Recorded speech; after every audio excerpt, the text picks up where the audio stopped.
नमस्कार दोस्तों, मैं शिवानी वर्मा लोकगीत चैनल में आप लोगों का स्वागत है। दोस्तों, आज मैं सुनाऊंगी आप लोगों को एक प्यारा सा कहरवा गीत है। आप लोग ज़रूर सुनिएगा और बताइएगा कमेंट करके कैसा लगा आप लोगों को। और गीत को फुल वॉच करके सुनिएगा, वीडियो को शेयर करिएगा, चैनल को सब्सक्राइब करिएगा। तो आइए सुने आप लोग, और बहुत बहुत धन्यवाद मैं आप लोगों का करती हूँ मेरी गीत सुनने के लिए। तो आइए सुने। पियवा मजा बनाई हरवा रहा बना ससुरवा। पियवा मजा बनाई हरवा रहा बना ससुरवा। रहा बना ससुरवा हो, रहा बना ससुरवा। पियवा मजा बनाई हरवा रहा बना ससुरवा। पियवा मजा बनाई हरवा रहा बना ससुरवा।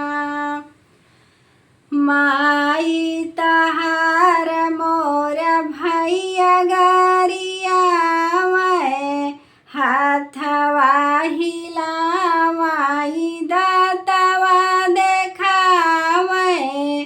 माई तोहार मोर भैया गरिया मैं हाथवा हिलावाई दातवा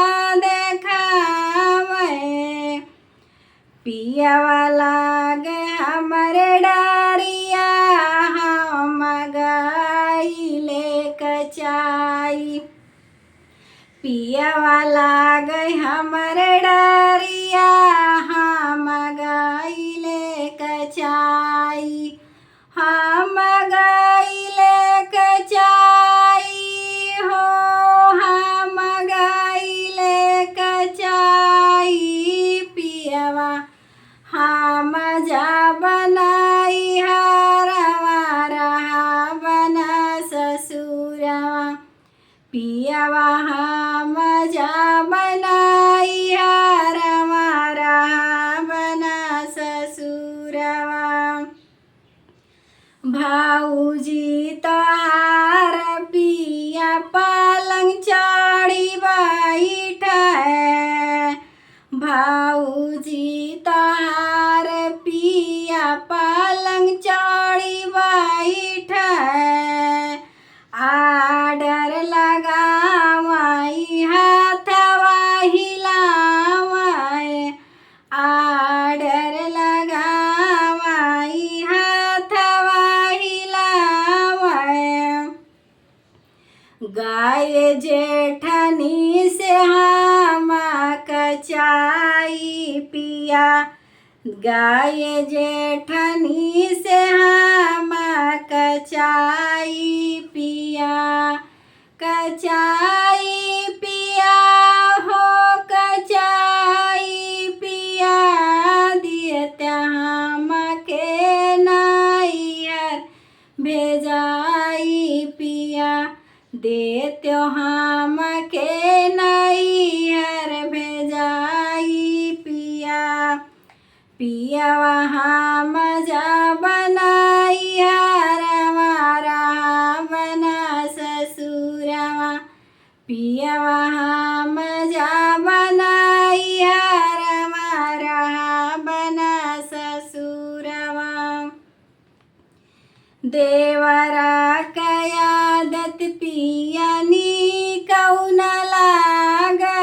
देवरा कयादत पिया हम नी कौन लागे। गाय देवरा से हम कचाई पिया। गाय देवरा से हम कचाई पिया। हम कचाई पिया हो, हम कचाई पिया।